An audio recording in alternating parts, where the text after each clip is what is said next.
ಜಿಲ್ಲೆಯ ಚಿತ್ತಾಪುರ ತಾಲೂಕಿನ ಸೂಗೂರ ಗ್ರಾಮದಲ್ಲಿ ಸಚ್ಚಿದಾನಂದ ನಿತ್ಯ ನಿರಂಜನ ಸ್ವಯಂ ಸಿದ್ಧ ಶರಣರು ಮಹಾತ್ಮ ಶ್ರೀ ಶ್ರೀ ಶ್ರೀ ಬೋಚಲಿಂಗೇಶ್ವರ ನೂತನ ದೇವಸ್ಥಾನದ ಲೋಕಾರ್ಪಣೆ, ಮೂರ್ತಿ ಪ್ರತಿಷ್ಠಾಪನೆ, ನೂತನ ಬೆಳ್ಳಿ ರಥೋತ್ಸವಕ್ಕೆ ಚಾಲನೆ ಹಾಗೂ ಕಲ್ಯಾಣ ಮಂಟಪ ಉದ್ಘಾಟನೆಯ ಐತಿಹಾಸಿಕ ಸಮಾರಂಭ ಪರಮಪೂಜ್ಯ ಶ್ರೀ ಶ್ರೀ ಶ್ರೀ ಹಿರೇಗಪ್ಪ ತಾತಯ್ಯನವರ ದಿವ್ಯ ಸಾನ್ನಿಧ್ಯದಲ್ಲಿ ಏಪ್ರಿಲ್ 11ರಂದು ಅದ್ದೂರಿಯಾಗಿ ಜರುಗಲಿದೆ.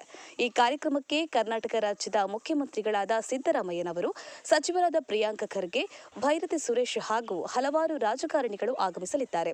ಸುತ್ತಮುತ್ತಲಿನ ಜಿಲ್ಲಾ ಹಾಗೂ ತಾಲೂಕುಗಳಿಂದ ಸಹಸ್ರಾರು ಸಂಖ್ಯೆಯಲ್ಲಿ ಭಕ್ತಾದಿಗಳು ಆಗಮಿಸಿ ಐತಿಹಾಸಿಕ ಸಮಾರಂಭವನ್ನು ಯಶಸ್ವಿಗೊಳಿಸಬೇಕು ಎಂದು ಸುರಪುರ ತಾಲೂಕಿನ ಕಾಂಗ್ರೆಸ್ ಮುಖಂಡರಾದ ರವಿಚಂದ್ರ ಆನಂದ ಸಾಹುಕಾರ ಇವರು ಇಂದು ಪತ್ರಿಕಾಗೋಷ್ಠಿಯಲ್ಲಿ ತಿಳಿಸಿದ್ದಾರೆ. ಹುಲಿಗೇಶ್ ರಾಜವಾಳ, ಜೈ ಭೀಮ್ ನ್ಯೂಸ್ 24x7 ಇದು ಬಹುಜನರ ನ್ಯಾಯಕ್ಕಾಗಿ.